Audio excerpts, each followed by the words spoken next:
اقسم بالله اللي اقدر اقوله دلوقتي ان المصريين كلهم ملاك نازلين من السماء وربنا. لما اطلب من اخواتي اقول لهم صفحتي اتقفلت ودي الجديده والصفحه تبقى 100,000 في يوم، يبقى انا عارف ان كل الناس بتحب علاء ابن مصر اللي بيحب بلده وبيحب يدافع عن بلده وجيش بلده ورئيس بلده وبحبكم لله. يلا يا جدعان صلوا على النبي في كومنت كده بعد اذنكم، واكتب تحيا مصر وتحيا السيسي، وشارك معايا في اكبر حمله على ابلكيشن التيك توك لدعم بلدنا مصر. تحيا مصر وتحيا السيسي، احلى اخوات في الكون ورب الكون. خلي بالكم يا جماعه احنا قد الدنيا والدنيا مش قدنا قسما بالله. البلد دي ذكرت في القران، اوعى تنسى الكلمه اللي انا بقولها لك دي يا حبيب قلب اخوك.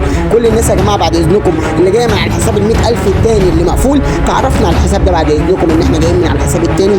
كل اللي بيحب ابن مصر، كل اللي بيحب علاء ابن مصر. وعلى فكره يا جماعه اللي منزل اغنيه مكسر بها مصر فعلا هو علاء عفروتو من الفيوم، عامل مهرجان هتدور حرب رئيسنا السيسي، مكسر بيه الدنيا، مولع بيه الترند، وصل لامريكا ولاسرائيل ولف اوروبا كلها ولف مصر ولف العالم كله. كل الناس تخش تسمع الاغنيه دلوقتي اهي. هسيب لكم حته مش هشوقكم للاغنيه وخلاص، لا سيب لكم حته تسمعوها وفي نفس الوقت تحطوا عليها صور رئيسكم وصوركم والجيش وتدعموا البلد.